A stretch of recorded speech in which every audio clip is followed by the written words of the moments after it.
Tumedad tunnid.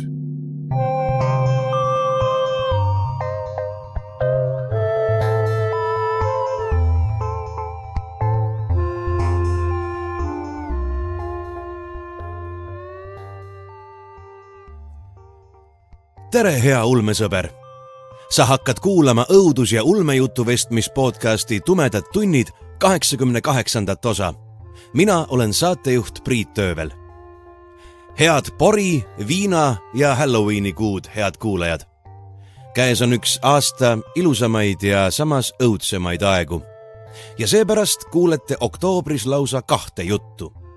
Nimelt lisaks tänasele jõuab ka kõigi pühakute päeva eelõhtul ehk 31. oktoobril teieni üks sünge või hoopis helge, aga võib-olla ka veidi naljakas lugu.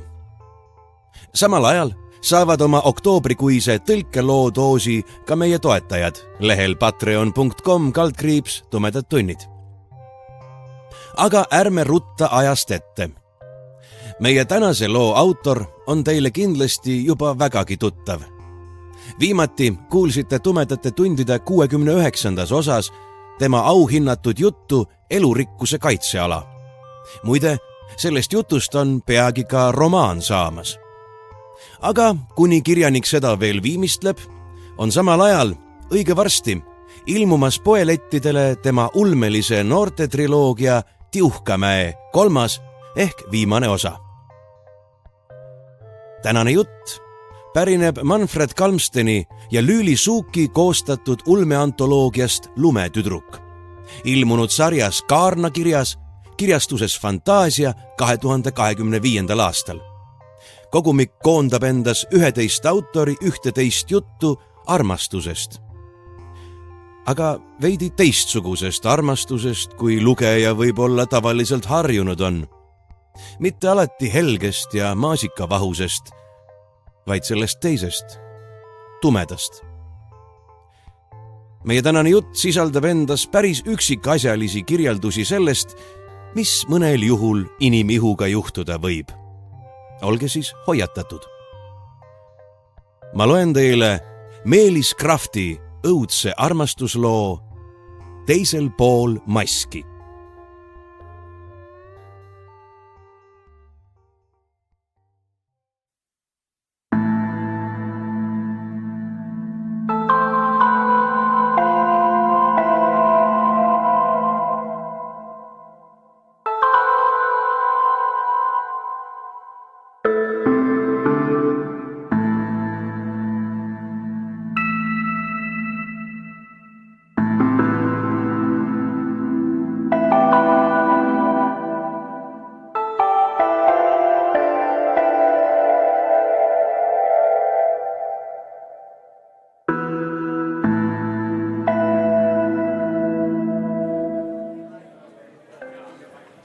Päev algas Erna jaoks nagu iga teinegi. Kui ta klassi astus, vakatas ruum mõneks sekundiks, et hetke pärast uuesti sosistamise ja toolide liigutamise helidega täituda. Lohakalt istuvad või laudade vastu nõjatuvad noorukid hakkasid omavahel vestlema ja püüdsid hoolikalt tema poole vaatamist vältida. Erna ei püüdnudki tervitada, nagunii ei oleks keegi vastanud. Sellistel hetkedel meenus talle, et viimati suhtusid teised lapsed temasse kui inimesesse lasteaia eelviimasel aastal. Ta kõndis vaikselt oma kohale seinapoolse rea viimases pingis. Kohad tema ees ja paremal küljel olid tühjad. Varem oli ta mõnikord istunud aknapoolse rea viimases pingis, aga see ei meeldinud mõnedele õpetajatele. Algklasside poisid kogunesid väljas akna alla, näitasid näpuga ja karjusid. See segas tundi. Kohe esimesel päeval uues koolis sai ta aru, et kõik jätkub samamoodi nagu kõikides teistes koolides, kus ta oli varasemalt käinud.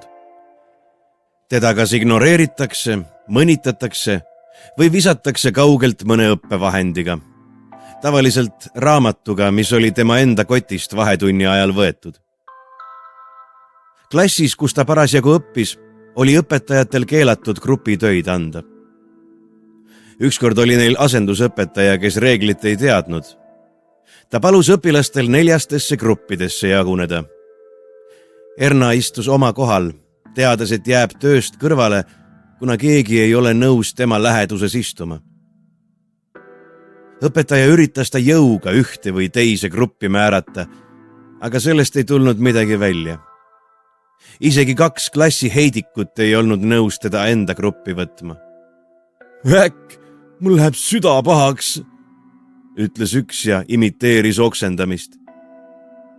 Ma ei taha selle vääraka kõrval olla, ütles teine, võttis koti ja läks üldse ust paugutades minema. Ernal oli õpetajast kahju. Ta ei osanudki olukorda kuidagi lahendada ja jättis Erna üksinda viimasesse pinki konutama ega kõnetanud teda rohkem. Söögivahetunnid olid kõige hullemad. Kui ta alguses prooviski sööklasse minna, hakkasid kõik kriiskama. See ei ole normaalne, kui sul söögiisu ära aetakse, ütles üks kooli populaarsemaid tüdrukuid nii valjusti, et Erna pidi seda tingimata kuulma. Mis siin koolis toimub? Ma pean sellest oma isale rääkima. Arvatavasti ta rääkiski, sest Erna kutsuti direktori juurde ja tal paluti süüa pisikeses ruumis võimla kõrval, kuhu olid tõstetud higi järele haisvad võimlemismatid. Söömine oli talle niigi raske, nii et ta oli isegi rahul, et sai seda teiste eest varjatult teha. Kui Erna pärast vahetundi klassi tagasi läks, nägi ta kohe, et keegi oli tema koti kallal käinud. Ta teadis väga hästi, kes nimelt. Need said olla vaid Tanel, Kermo ja Marten. 3 punt klassi esikiusajaid. Erna nägi tavaliselt juba esimesel päeval, kuidas klassi nõrgemad olid rahul, et just tema kohe uueks märklauaks tehti. Nii oli see kõikides koolides, kus ta varem oli käinud. Kiusajate kolmik lösutas aknapoolse rea viimastes pinkides ja vahtis kavalate nägudega üksteise poole. Midagi olid nad teinud, aga Erna ei saanud kohe aru, mida. Kõik asjad olid alles. Tatilärakaid ei paistnud. Kanderihm oli läbi lõikamata. Järelikult oli raamatutesse või vihikutesse midagi soditud. Tal oli õigus. Kiusajate kolmiku vägiteod särasid matemaatikakaustikus. Risti üle kodutöö oli suurte tähtedega esimene solvang kraabitud. Mata ennast maha ja päästa maailm oma ilgest mollist värd. Lisaks oli peaaegu kõikidele lehtedele soditud mõned peenised pluss haisulõust, hambatont ja väärakas, kui vaid mõnda nimetada. Erna teadis, et see ei ole kõik. Kui neid oli 3, pidid kõik 3 saama oma etteaste. Nii oligi. Pane oma kärnane väärareng põlema, rõvedik. Erna ilme ei muutunud. Kuigi silmadest allapoole nägu varjava maski alt ei oleks nagunii keegi ta nägu näinud. Ta oli enda kohta käivate solvangutega juba lapsest peale harjunud, nii et need teda eriti ei haavanud. Mõnikord mõtles keegi midagi uut välja, aga üldiselt oli Ernat raske üllatada. Viimasel lehel oli veel midagi. Isegi happe näkku ei tee sust pandavat mõrda, fucking monster. Seda teadis Erna ise ka.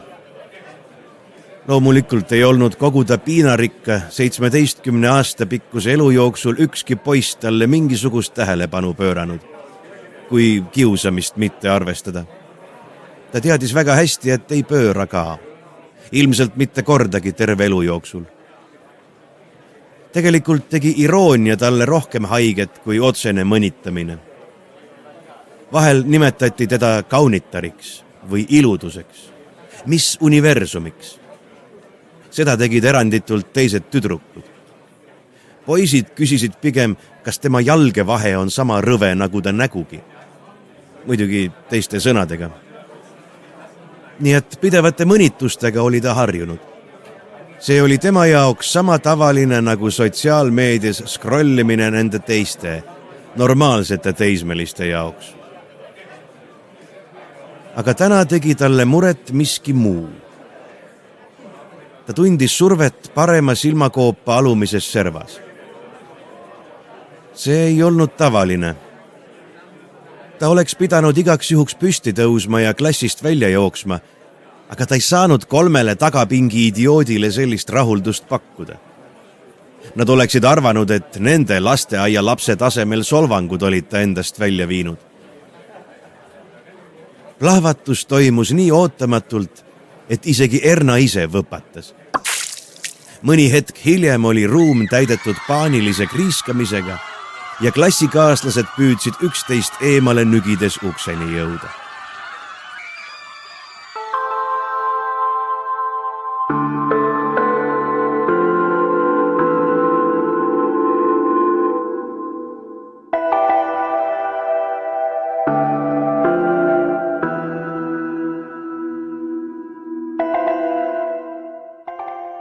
Erna ise ei mäletanud ennast teistsugusena, kuigi imikufotodel oli ta armas laps.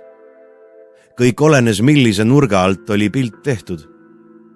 Tõsi, oli fotosid, kus oli selgelt näha, et 3 kuu vanuselt oli tal parem põsesarn juba suurem kui vasak. Kasvaja ei olnud üllatus. See oli tema suulae, ninaõõne ja silmakoopa vahel juba siis, kui ta ei olnud veel sündinud.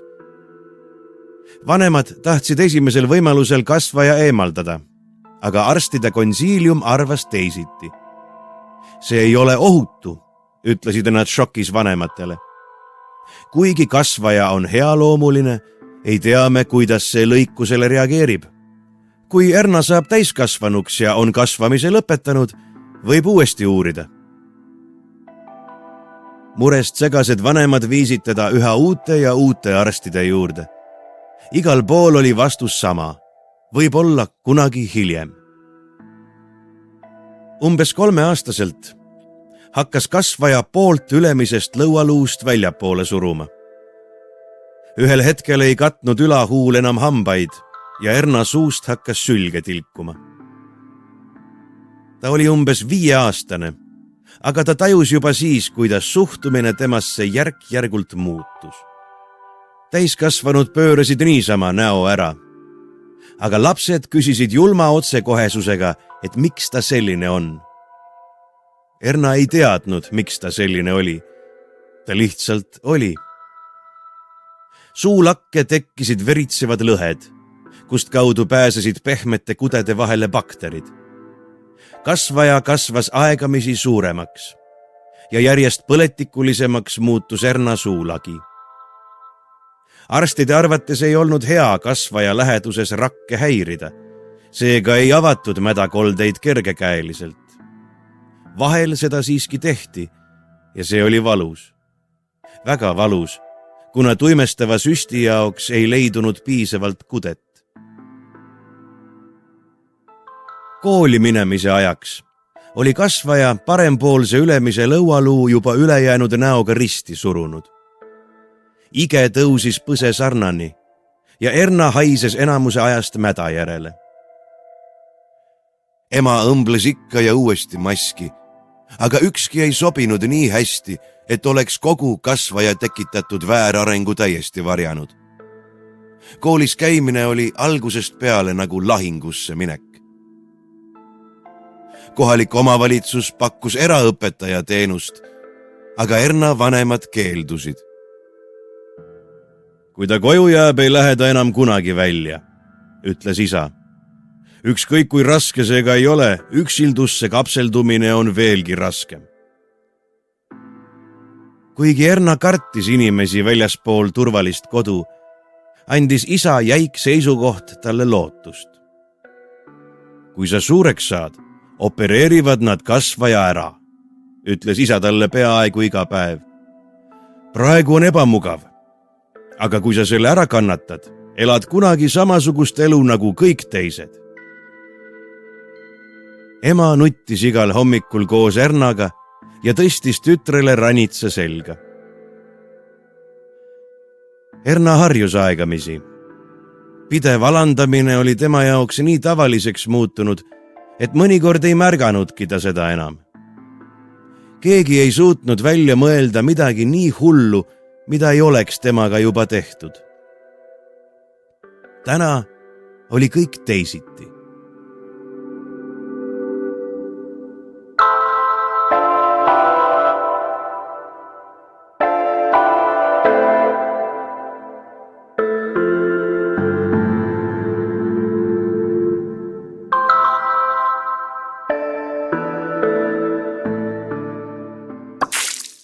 Erna ei osanud karta, et mädakolle oli nii suureks paisunud. Püdelat haisvat massi valgus hetkega nii palju, et ta pidi lämbumise vältimiseks maski eest rebima. Kollakas roheline mäda lendas temast üle järgmises pingis istuva tütarlapse seljale, kes hakkas selle peale hüsteeriliselt kriiskama ja rebis õhukese kampsuni järsult seljast. See liigutus pritsis mäda omakorda ümbritsevate õpilaste uudishimulikult jõllitavatele nägudele ja järgnes ahelreaktsioon. Ühtäkki püüdis klassitäis lapsi karjudes põgeneda. Erna vaatas kogu virvarri ja naeratas vasaku suupoolega. Õpetaja püüdis teda aidata ja tegi endale teed läbi rüseleva massi, aga temagi vastupanuvõimel oli piir. Erna nägi, kuidas õpetaja ette kummardus, enne kui pikk kollane juga pooleldi seeditud toitu põrandale paiskus. Erna seisis nüüd püsti ja püüdis alati avatud suust mäda välja sülitada, aga see ei õnnestunud kohe üldse. Õhk pahises küll, aga enamus mädast vaid kõrises kusagil ülemise lõualuu ja välja veninud huule vahel. Mõned koolikaaslased seisid kangestunult ja jõllitasid teda, sest uues klassis ei olnud veel keegi teda maskita näinud. Üks tüdruk, kelle nime Erna ei teadnud, minestas. See oli nagu märguanne. Karjumine algas uue hooga. Vähem kui minutiga oli ta klassis üksinda. Oleks te Päästeameti nädalal sama kiiresti evakueerunud, ütles Erna endale ja vaatas mädast läbi ligunenud palmidega pusa rinnaesist. Niimoodi ei saa ta küll koridori minna. Niigi peab ta kiiresti kooli vahetama. Aga isegi alles jäänud paari nädala jooksul oleks ta elu just kui põrgu maa peal. Kõik vahiksid teda, sosinad. Isegi õpetajad vaataksid teda teistsuguse pilguga. Tüdruk, kelle pärast tuli kogu kool evakueerida. Kui keegi hea mõnele vihjetelefonile helistab, võidakse mädaneva tüdruku juhtum üldse laiemalt ette võtta. Erna avas akna ja vaatas välja. Kedagi ei olnud näha ja ta pidi kiiresti otsustama. Õnneks oli kellegi laual poolik veepudel. Erna lasi selle kraanist täis ja toppis kotti. Klassiruum oli esimesel korrusel, aken kõige rohkem 3 meetri kõrgusel. Erna libistas ennast kõhuli aknalauale, keeras jalad aknast välja ja hüppas ennast seinast võimalikult kaugele lükates murule. Maandumise energia surus viimase osa mädast suhu ja ta sai suure kollase klimbi välja sülitada.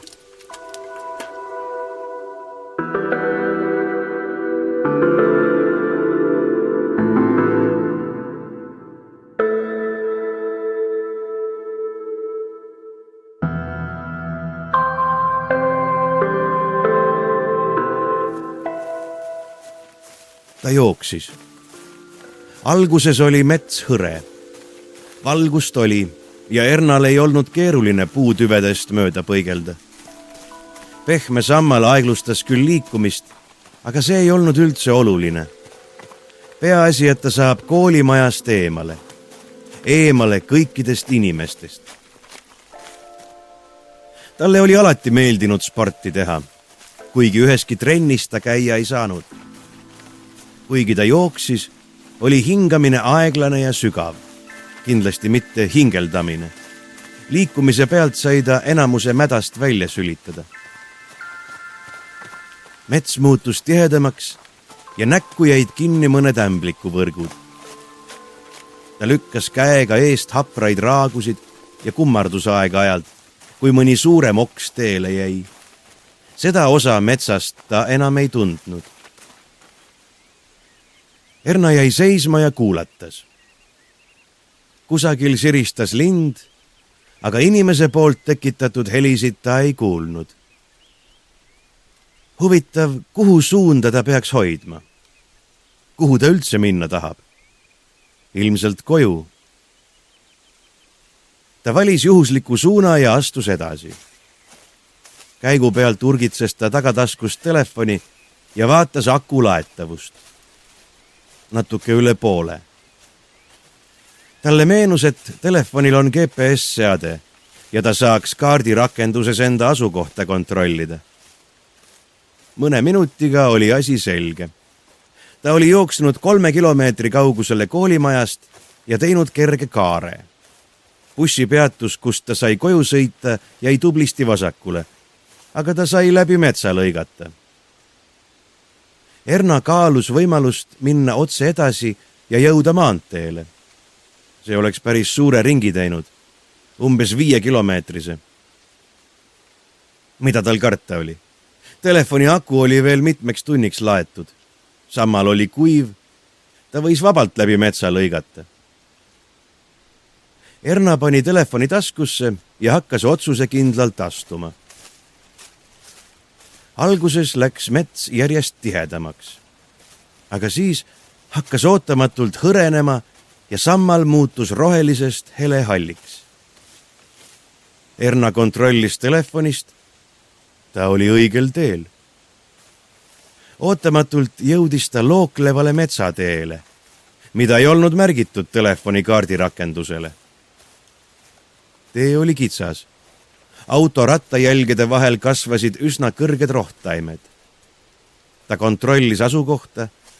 Suund tundus jällegi enam-vähem õige. Erna keeras teele ja läks edasi. Kõigest mõne kurvi pärast jõudis ta roostes väravani. Üks post oli koos väravaga maha kukkunud, aga teine püsis veel püsti, kuigi oli tublisti viltu vajunud. Viltu oli vajunud ka kooruva värviga betoonist sammas, millel oli raskesti loetav sõnapaar Talajärve pioneerilaager. Veidi eemal, võsa vahel, paistis punaseks võõbatud reklaamtahvel, aga sinna oli reklaami asemel kirjutatud Pioneerid on kommunismi helge tulevik. Erna ei saanud sellest lausest hästi aru. Ta astus ettevaatlikult üle teel lebava värava ja läks ettevaatlikult edasi. Nii palju ta muidugi teadis, et vanasti olid lapsed suviti laagrites ja ilmselt oli see üks sellistest. Kuigi lagunemist oli kurb vaadata, kujutas Erna ette, kuidas lapsed siin naersid, mängisid ja endale põnevaid seiklusi välja mõtlesid. Nüüd oli kõik hüljatud ja peale tungiva võsa poolt oksaraagudesse mässitud. Loodus võttis tagasi selle, mis oli kunagi temale kuulunud. Puust madalate majade tuhmunud värv koorus.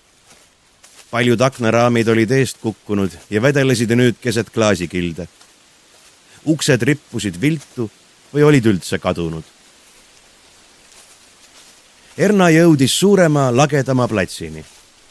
Vasakule jäi kõrgesse rohtu kasvanud mänguväljak, mille keskele oli justkui taevast kukkunud vildakaks vajunud lipuvarras. Kiiged olid tumepruuniks roostetanud ja pingid auklikuks pehkinud.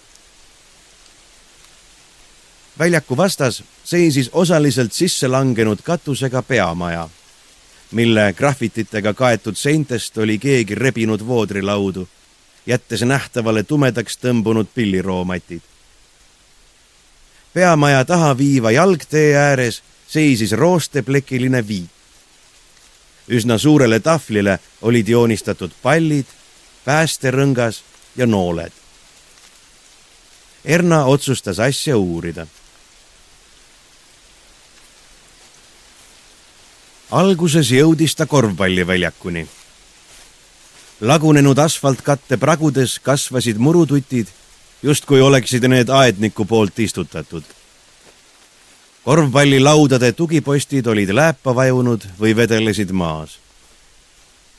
Väljaku kaugemas servas oli umbes vöökõrgune betoonist serv ja üllatus, püsti seisev post, mille otsas kõlkus tuule käes päästerõngas. See pidi olema bassein. Erna läks üle väljaku. Bassein oli sama lagunenud nagu ülejäänud laager. Helesinised kahelkivid olid seinalt alla sadanud. Erna nägi basseini põhja kogunenud seisvat, hallisegust vett, kaetud vetikate ja mustusega. Kui Erna basseini servani jõudis, võpatas ta ja pillas koti üle ääre ja see plärtsatas rohelisse vette. Ta kükitas kiiresti, et ennast betoonäärise taha peita.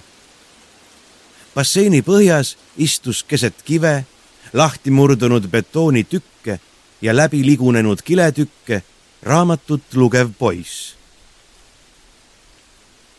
Erna tundis, kuidas ta erutusest hingeldab. Või oli see hirmust?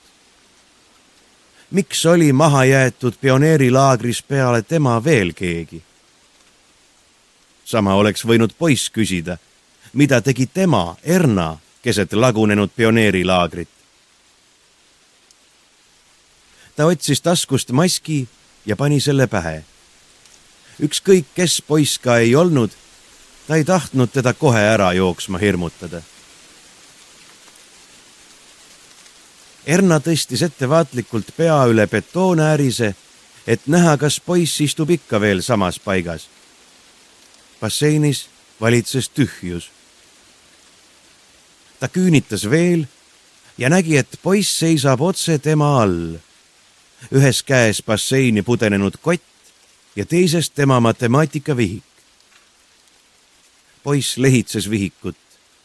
Viimasel lehel oli Erna kirjutatud luuletus. Läbi okkaliseks õitsenud müüri vaatan sind uue nurga alt. Tundmatust valgusest, teistsugusest ajast. Kas oleksime teineteisele lähemal, kui sa oleksid sündinud silmadeta? Ilus luuletus, ütles poiss. Tema hääl oli sügav ja soe, kerge ja enesekindel. Selles puudus pinge, toon oli madalam ja veidi kähisev. Poiss lehitses vihikut. Ernale tundus, et vaid viivuks tõmbusid poisi silmad tumedaks. Kas ta luges koolis soditud vastikuid solvanguid? Erna kahetses, et ta ei olnud neid välja rebinud, aga ta oli ammu selgeks saanud, et ta ei tohi ühtegi tõendit hävitada. Oli uskumatu, millisteks vagurateks lambukesteks muutusid kõige julmemad kiusajad, kui pidid oma tegude eest vastutust kandma. Kõik muidugi ei muutunud. Poiss hüppas, haaras basseini äärest ja vinnas ennast betoonservale. Hetk hiljem seisis ta Erna ees, näol naeratus ja ulatas Ernale käe. Saame tuttavaks, mina olen... Erna ei kuulnud poisi nime, aga ta ei julgenud uuesti küsida. See kõlas nagu Klaus. Las jääb esialgu Klaus, mõtles Erna ja vaatas poissi. Klaus oli hoolitsetud, aga mitte ülemäära pingutatult.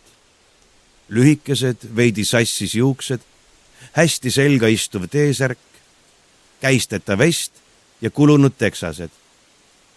Erna ütles oma nime. Miks sul mask näo ees on? Küsis poiss. Sellele küsimusele oli Erna tihti vastama pidanud. Ta ei viitsinud keerutada. Sellepärast, et mul on suu laes ravimatu kasvaja ja see teeb mu näo eemale tõukavaks. Klausi kulmud kerkisid ja ta muigas. Näita mulle. Erna kõhkles. Keegi ei olnud kunagi midagi sellist palunud. Sa tahad näha, kui rõve ma välja näen? Miks? Et saaksid pärast sõpradele rääkida ja koos irvitada? Klaus ei vastanud, vaid raputas peaaegu nähtamatult pead. Erna võttis aeglaselt maski ära.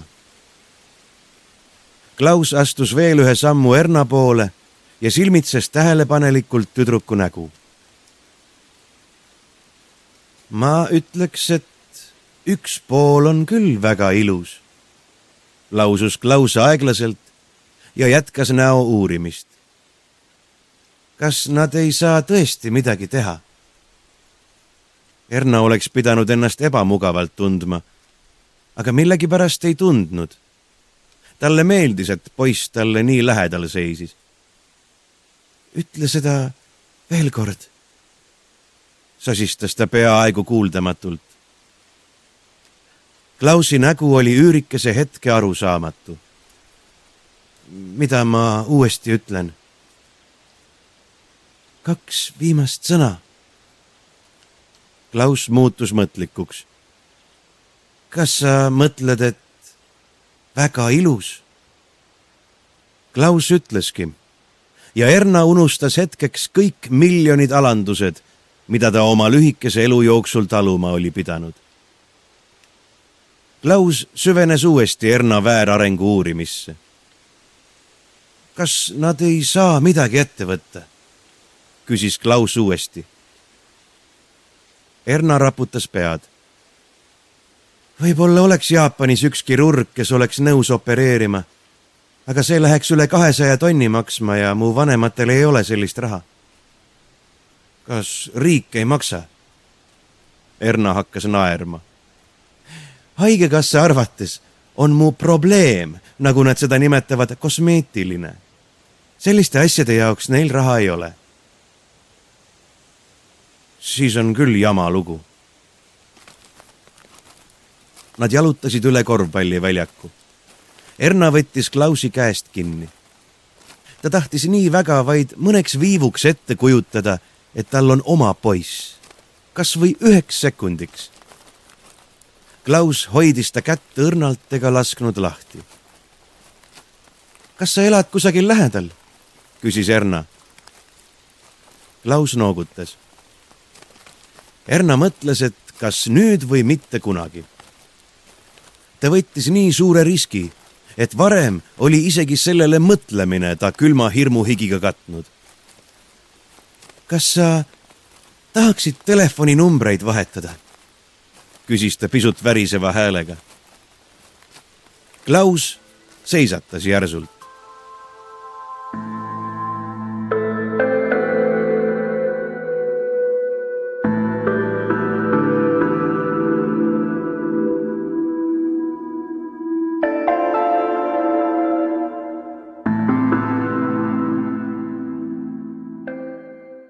Keegi ei tea, kuidas video avalikkusse lekkis.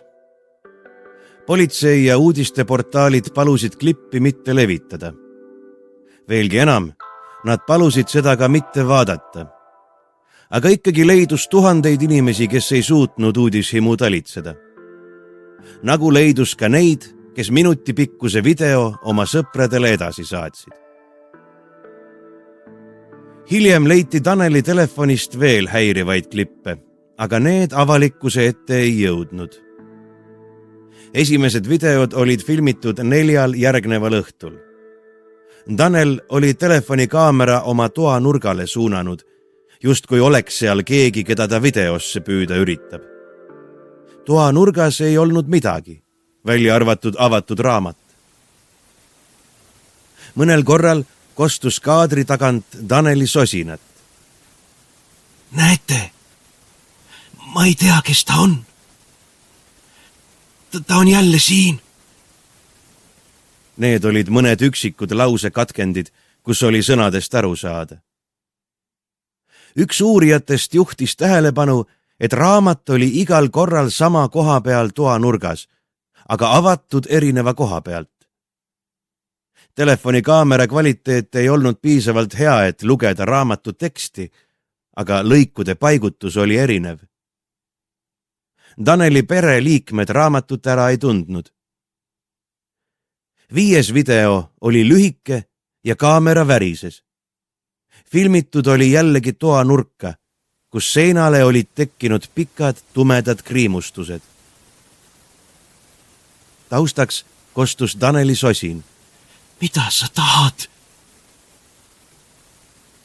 Uurimine tuvastas, et kriimustustest võetud proovid sisaldasid Taneli nahatükke ja verd. Edasised videod olid veelgi häirivamad.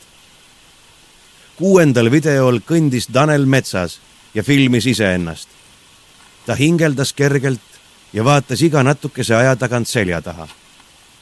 Ta peatus tihti, püüdes kedagi kaadrisse saada, aga näha oli vaid tihedat võsa ja kaugusse kaduvat kinni kasvanud metsateed. 7. video oli teistsugune. Siin hoidis kaamerat keegi teine. Tanel oli nüüd kruusakarjääris. Kaugemal paistis peaaegu püstloodis kõrgusesse tõusev kruusasein ja oranži kabiiniga ekskavaator. Ühtegi karjääri töötajat kaadrisse ei jäänud. Tanel astus pikkade sammudega justkui maad mõõtes. Kas siin peaks sobima? Küsis Tanel ja vaatas otse kaamerasse. Pilt värises mõned korrad rütmiliselt. Uurijad, kes videot vaatasid, tunnistasid hiljem, et see nägi välja, nagu oleks kaamerat hoidnud isik noogutanud. Taneli olek oli muutunud. Ta ei olnud enam närviline.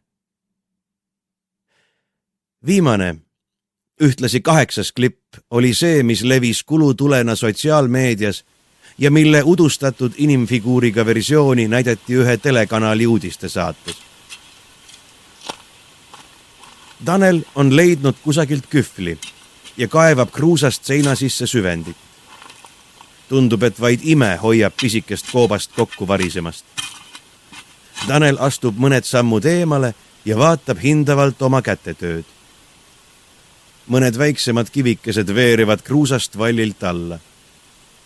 Tanel naeratab kaamerasse, laskub põlvedele ja roomab pea ees koopasse.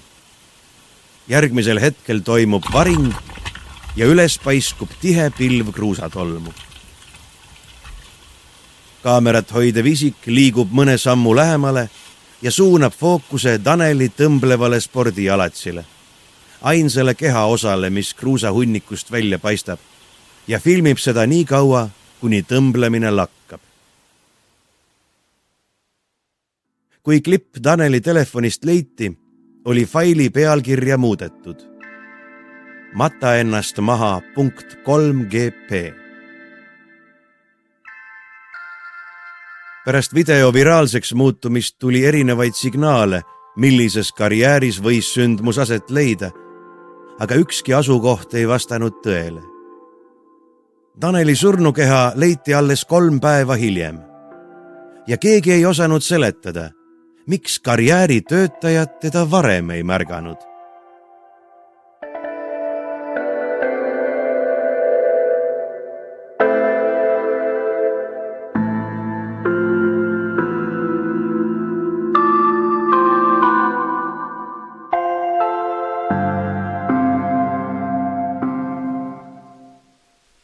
Kas sa tahaksid telefoninumbreid vahetada? Küsis Erna, kerge värin hääles.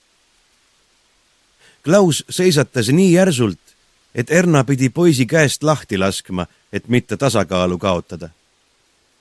Kas sul on ka mobla? Küsis Klaus imestunult. Erna oli segaduses, aga noogutas aeglaselt. Ta eeldas, et poiss pidas silmas telefoni. Kuna Erna peale kooli väljas ei käinud, luges ta palju. Sõna mobla oli vahel ette tulnud mõnes 20 aastat tagasi ilmunud noortekas ja isegi Stephen King oli sellise nimega raamatu kirjutanud.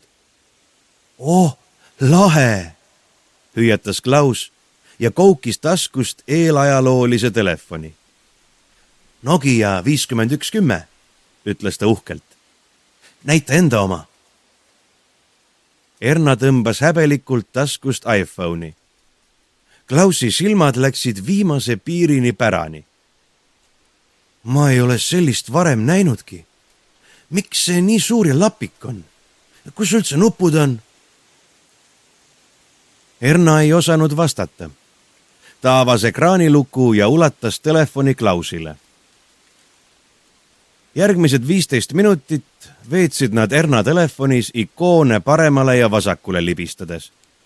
Klaus ei suutnud uskuda, et iPhone teeb pilte ja sellega saab internetis surfata. Kas su vanemad on miljonärid? Uuris poiss. See on nagu ulmefilmist. Selline telefon maksab vähemalt 1 miljoni. Erna naeratas nii palju, kui kahjustamata näopool lubas. Poiss oli pärit ilmselt veidi ajast maha jäänud talust, mis asus ilmselt kusagil läheduses. Võib-olla mõnes hipikommuunis, kus lapsi hoitakse nutitelefonidest eemal. See oli isegi omamoodi põnev. Erna peast käis läbi kujutluspilt, kuidas ta koos Klausiga seal võõraste pilkude eest varjatult elab, suurema välise suhtluseta.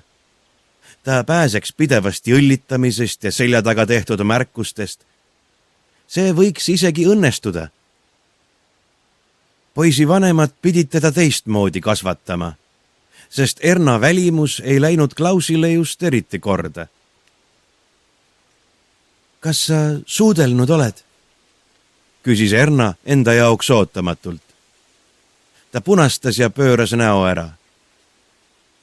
Klaus tõstis huvitatult pilgu telefonilt. Ei, aga sina? Erna raputas pead. Tahaksid proovida? Küsis Klaus. Erna noogutas. Suudlus ei kukkunud neil just kõige paremini välja. Erna väljapoole surutud ülemise lõualuu tõttu sai Klaus vaid õige pisut huultega Erna vasakut suunurka puudutada. Erna hoidis pettunult pisaraid tagasi. Ma teeksin kõik, et see vastik kasvaja eemaldada, purskas ta vihaselt. Kõik, küsis Klaus ja vaatas Ernat kummalise pilguga. Jah, kõik, absoluutselt kõik. Klaus astus sammu tagasi ja silmitses mõtlikult Erna moonutatud nägu. Ma olen sellise asja kohta lugenud, ütles Klaus. Vanas Egiptuses eemaldati kasvajaid üsna lihtsalt ja päris paljud jäid ellu. Erna kahvatus vaid hetkeks. Kui paljud? Umbes pooled. Erna kahjustamata näopool muutus mõtlikuks. Ega mul sellisena ka mingit elu ei ole, ütles ta viimaks. Kas sa tead, kuidas seda tehti? Klaus noogutas mornilt. Siis ma tahan, et sa seda teeksid. Klaus noogutas uuesti. Aga tema nägu oli korraga morn, otsusekindel ja murelik.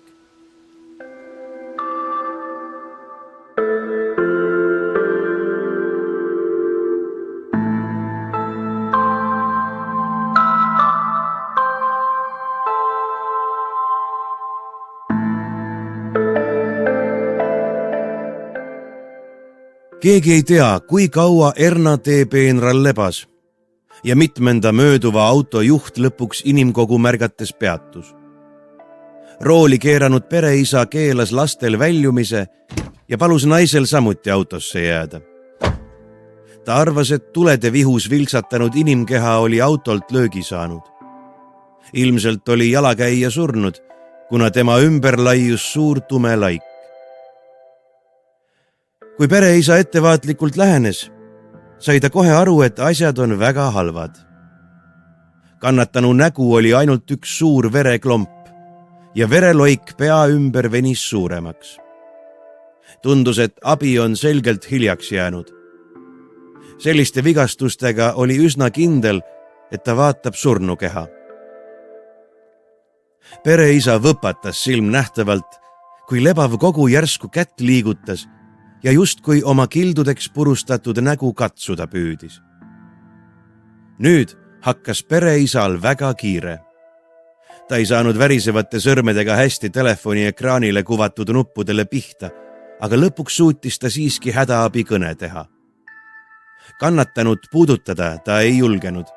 Vähim, mis ta teha sai, oli ohukolmnurga paigaldamine, et mõni auto pimedas kehast üle ei sõidaks. Ta ootas, kuni parameedikud saabusid, läks autosse pere juurde tagasi ja vaatas mitu pikka sekundit lapsi, kes tagaistmel tahvelarvuti pärast jagelesid. Ma ei tea, mis sest maailmast saab, sosistas ta naisele. Lapsed ei teinud vanematest väljagi. Noore tüdruku nägu oli täiesti segi pekstud.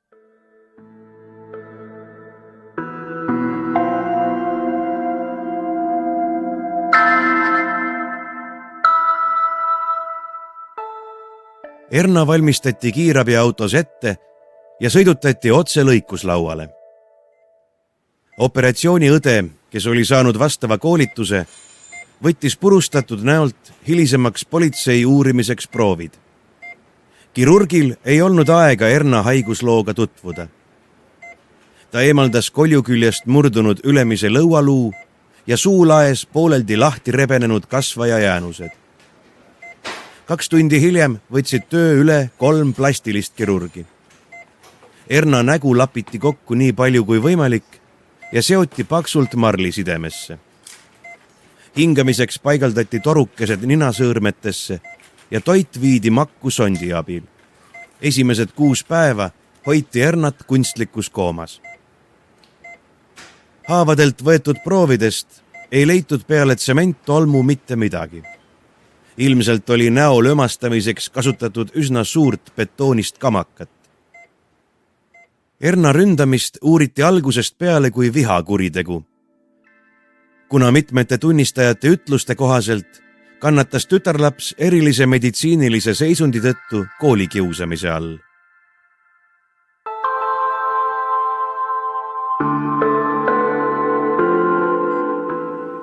Päeval, mil Erna sidemed eemaldati, oli palatis rahvast palju rohkem kui tavaliselt. Arstide konsiilium, 2 politseiuurijat ja Erna vanemad. Tüdruk ise oli 4 kuu jooksul suhelnud vaid käepigistuste teel ja keegi ei osanud ennustada, kui palju oli rünnak vigastanud aju. Side keerutati lahti aeglaselt ja kui surve vähenes, kuulsid kõik ruumis viibijad Erna häält. Aga keegi ei saanud aru, mida ta ütles. Kui side täielikult eemaldati ja Erna nägu paljastus, valitses palatis jahmunud vaikus. Hetk hiljem lahvatas pisaratesse Erna ema.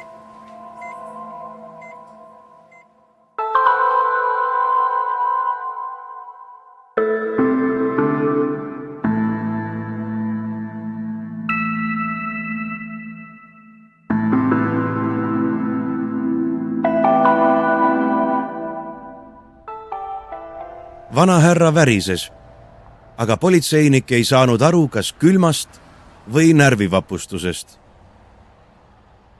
Rääkige palun algusest peale. Mis asjaoludel te sündmuskohale sattusite ja mis siin täpselt juhtus?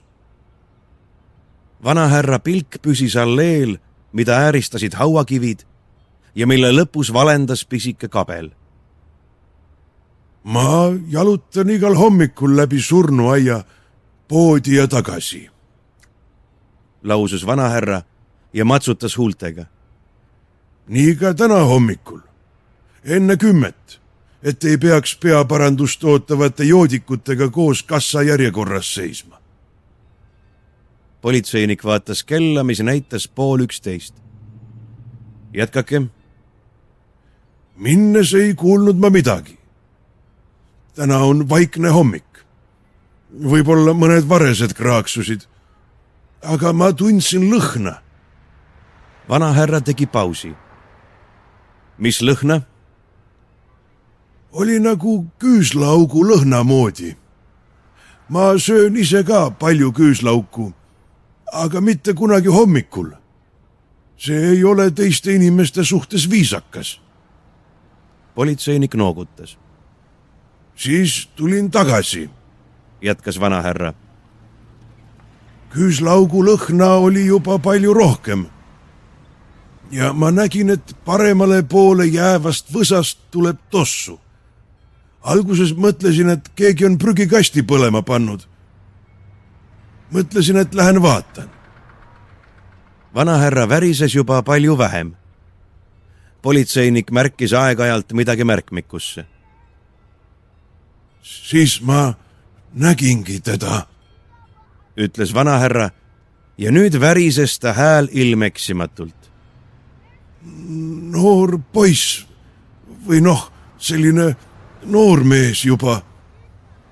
Ta oli istuvas asendis ja esimese asjana nägin, et ta jalad kärssavad.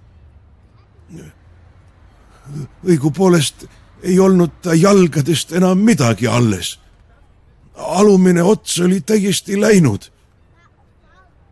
Kuskil poole reie peal oli põlenud püksid ja ikka veel suitsev mustaks tahmanud jalaluu ots. Vanahärra tegi pausi, kogus ennast ja jätkas.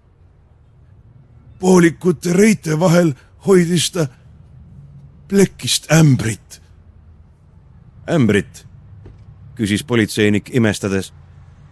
Ämbrit jah, siit putka kõrvalt võetud. Haudade korrastajad saavad nendega umbrohtu biojäätmete konteinerisse viia. Politseinik noogutas ja kirjutas mõne sõna märkmikusse. Jah, ta hoidis ämbrit köntide vahel ja valas sinna valgeid vahale sarnanevaid tükikesi. Ma vist kangestusin mõneks hetkeks, sest vahepealset ma ei mäleta.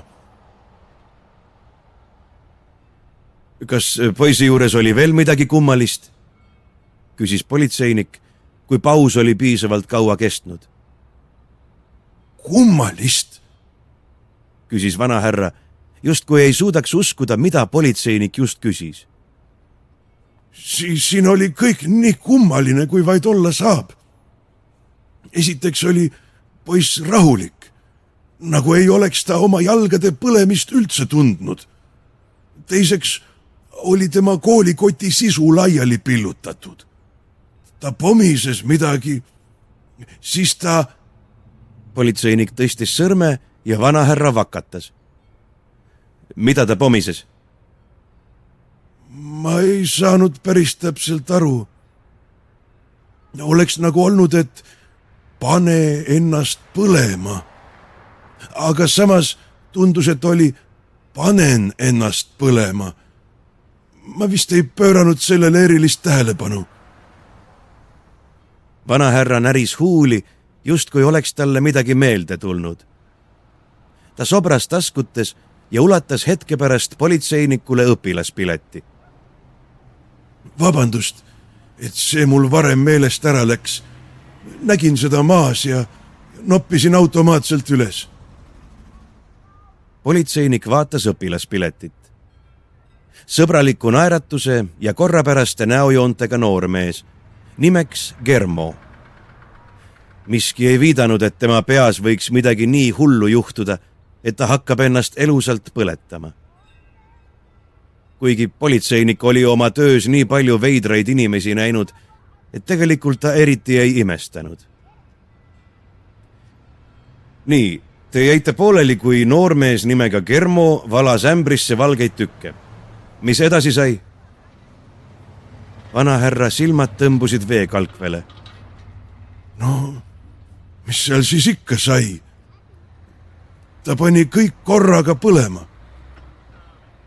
Jõudsin veel tähele panna, et tuleleek oli teistsugune. Mitte nagu siis, kui pliidi all puuhalud põlevad. Kuidagi lühike, mitte pikk ja aeglane. Nagu säraküünla ja puuleegi vahepealne. Arvatavasti oli see valge fosfor.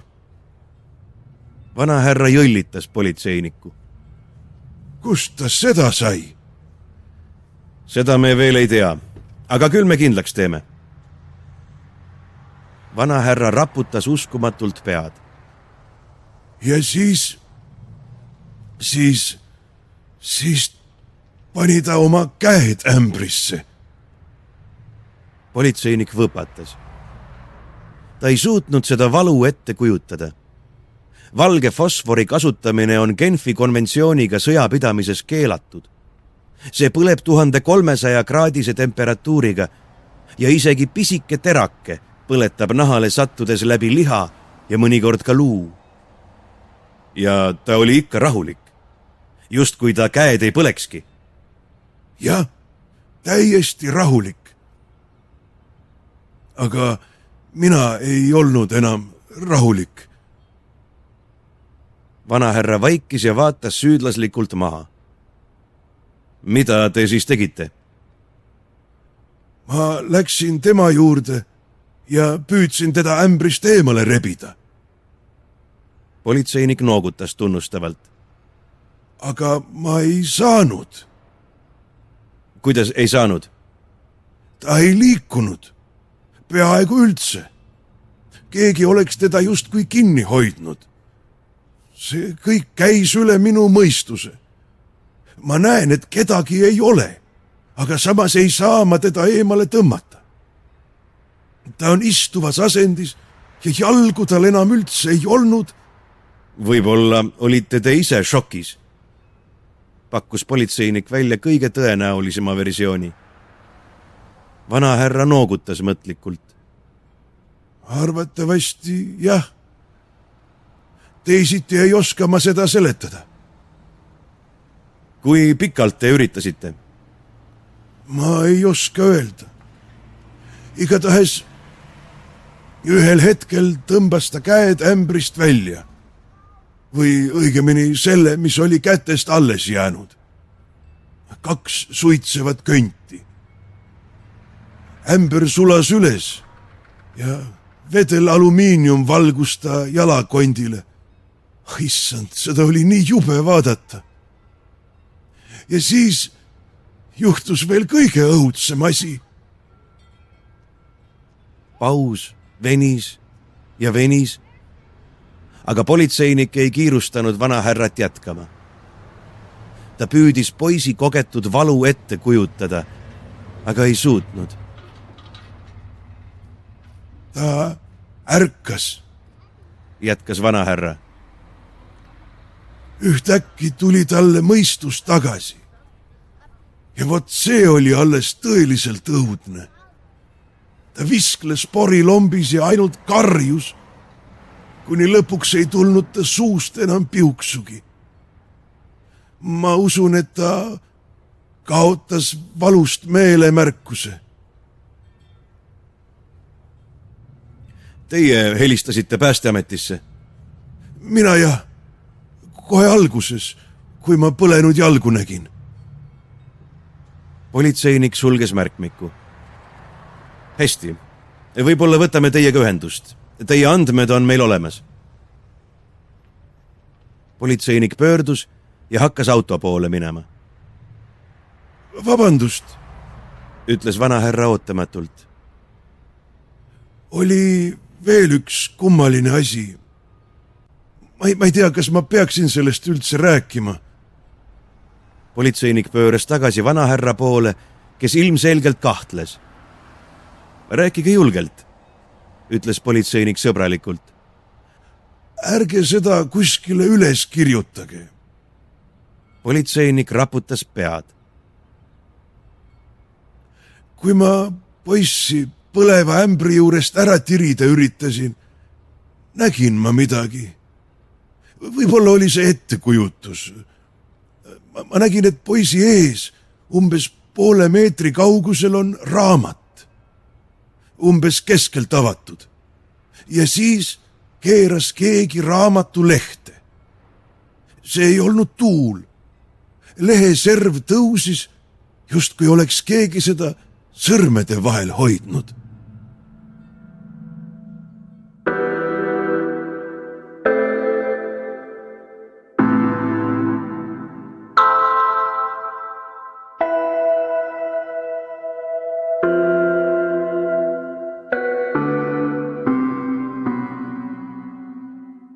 Kui Erna näolt viimane marliriba maha keerati, valitses palatis jahmunud vaikus.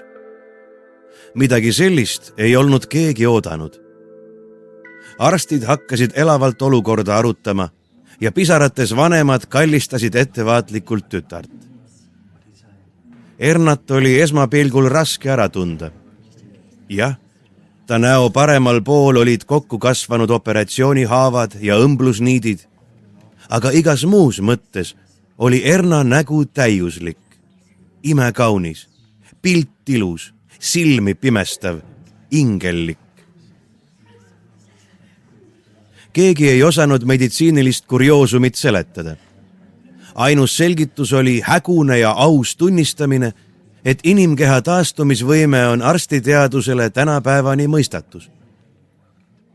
Kui õmblusniidid eemaldati, muutus Erna veel palju kaunimaks ja haavad tundusid paranevat mitte päevade, vaid tundidega. Vanemad üürisid jälle uue korteri teises Eesti otsas ja Erna läks juba 16. korda uude kooli. Seekord oli kõik teisiti. Armid olid peaaegu nähtamatuks muutunud, nii et õige pisut krobelisi triipe oli näha vaid siis, kui valgus langes täpselt õige nurga alt. Erna oli kohe esimesest päevast peale kooli populaarseim tüdruk. Klassi, paralleelklassi ja üldse kõikide koolivendade viisakas ja reserveeritud tähelepanu ei olnud otseselt häiriv, aga hakkas õige pea Ernat tüütama. Ta muutus iga päevaga natuke kurvemaks. Tema südames muutus järjest suuremaks ja suuremaks süsimust laik, mis ei lasknud tal ootamatult sülle kukkunud täiuslikku ilu nautida. Erna mõtles vaid Klausile. Kui otsusekindlalt oli poiss raske betoonkivi tõstnud, ise kaksiratsi tema puusadel istudes. Klaus tegi ta vabaks ja nüüd ihkas ta ainult tagasi poisi juurde.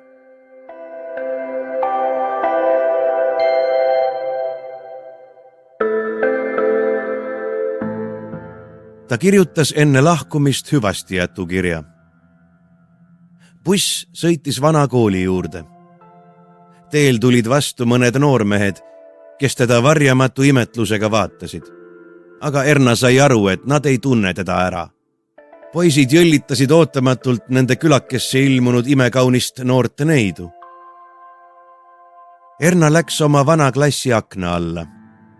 Sinna, kust ta oli 9 kuud tagasi välja roninud, rinnaesine mädast tilkumas.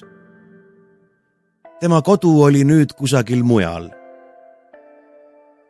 Klaus ootas pruuniks roostetanud pioneerilaagri väravas ja suudles teda nii õrnalt, et ta oli esimest korda elus tõeliselt õnnelik.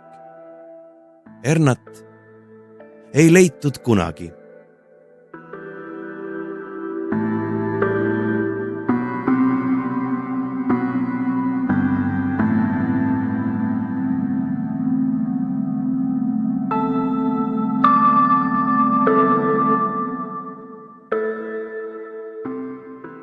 Kui Tanel ise ennast maha mattis, halvas hirm Marteni ema mitmeks päevaks.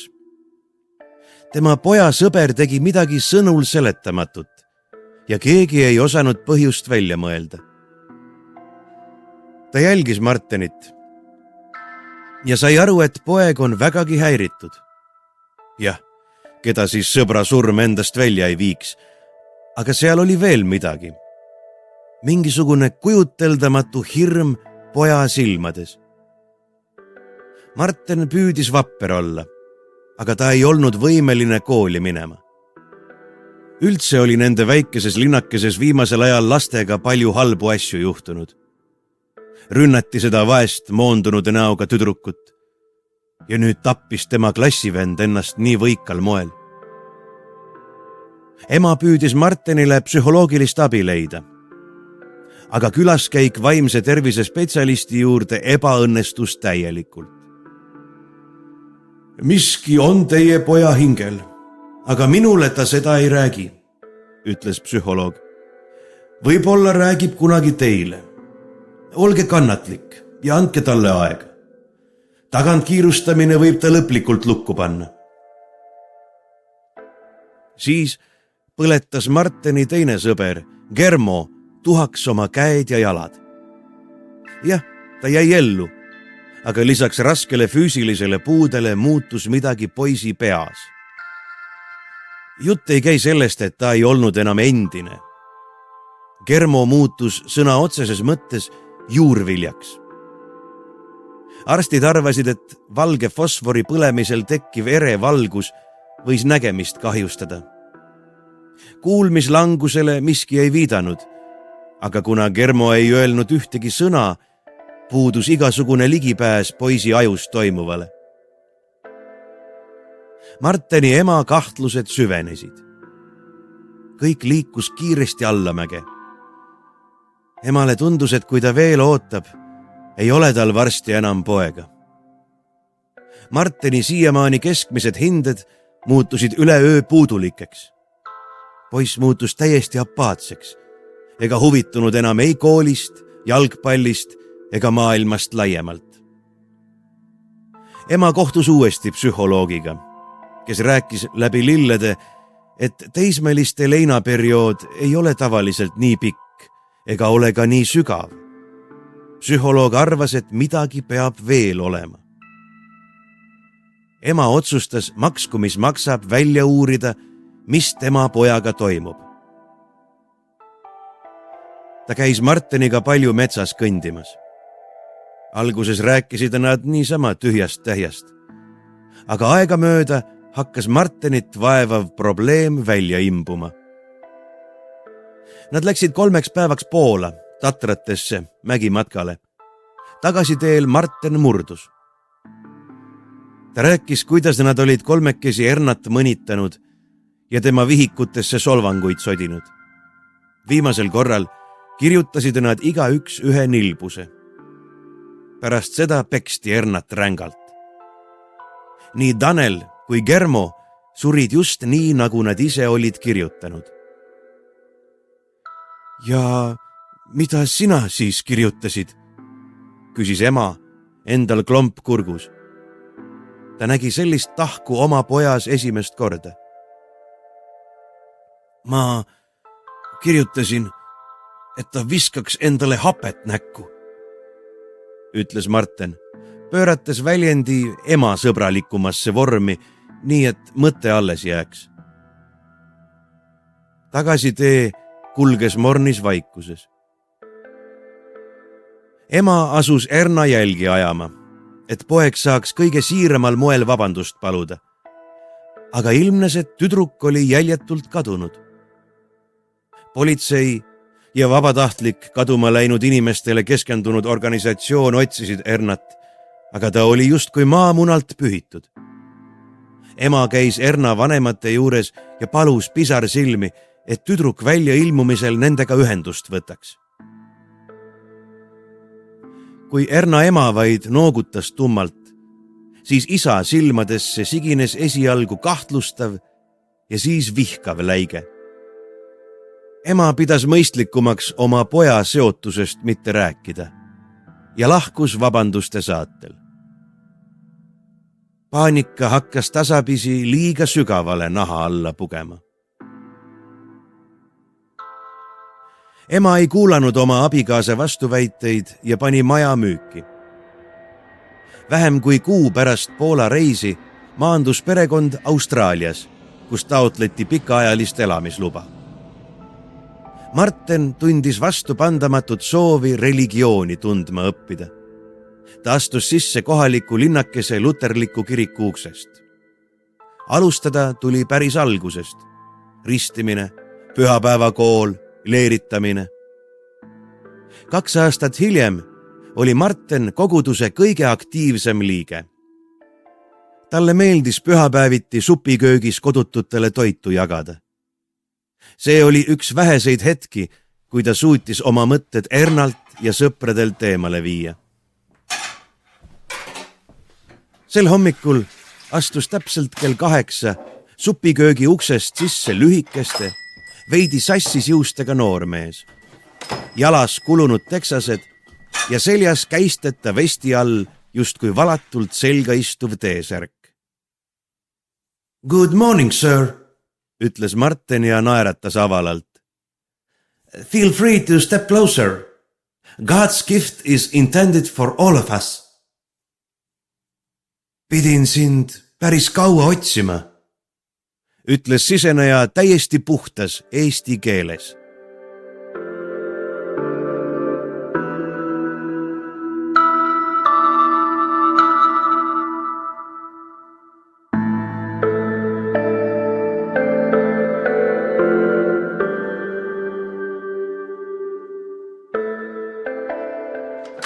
Kui Rodney supiköögi uksest sisse astus, sai ta kohe aru, et toimunud on õnnetus. Ruumis hõljus eriti tugev lõhn, mis oli talle tuttav basseinidest. Võõramaalasest noormees, kes oli juba mitu aastat toitu papptaldrikutele tõstnud, istus põrandal. Tema pea liikus ja ta keeras põlvedele asetatud raamatulehti. Rodney läks väga ettevaatlikult lähemale ja nägi, et poisi näoga oli midagi tõsiselt lahti. Tumepruuniks, kui mitte öelda mustaks, tõmbunud nahk tundus mullitavat. Silmakoopad olid täiesti tühjad. Kui Rodney aru sai, et üks happepõletusest tumedaks tõmbunud silmamunadest ripub imekombel peenikese niidi otsas noormehe lõua kohal, samal ajal kui teine on juba põrandale veerenud, tõusis sapp talle kurku ja Rodney pidi selge ees tänavale taganema. Väljas sügavalt sisse hingates jõudis talle kohale, kui tugev oli kemikaali lõhn ruumist tegelikult. Pea käis ringi ja ta pidi peopesad põlvedele toetama, et kummargil asendis veidi värsket õhku sisse ahmida. Teetööline astus Rodney kõrvale ja küsis, kas kõik on hästi. Rodney vehkis kätega ja osutas supiköögi välisukse poole. Seal sees on üks immigrant, kähistas Rodney. Ta on endale vesinikloriidhapet näkku valanud. Kõik kohalikud tundsid vesinikloriidi lõhna järgi ära, kuna ümbruskonna eramute aedades oli palju basseine. Teetööline vaatas uskumatul ilmel läkastavat Rodneyt. Ta loeb raamatut, jätkas Rodney, kuigi silmad on koobastest välja kukkunud. Teetööline lükkas supiköögi ukse lahti ja astus sisse. Hetk hiljem valis ta telefonis 3 nulli, mis ühendas ta kohaliku ambulanssi kõnekeskusega.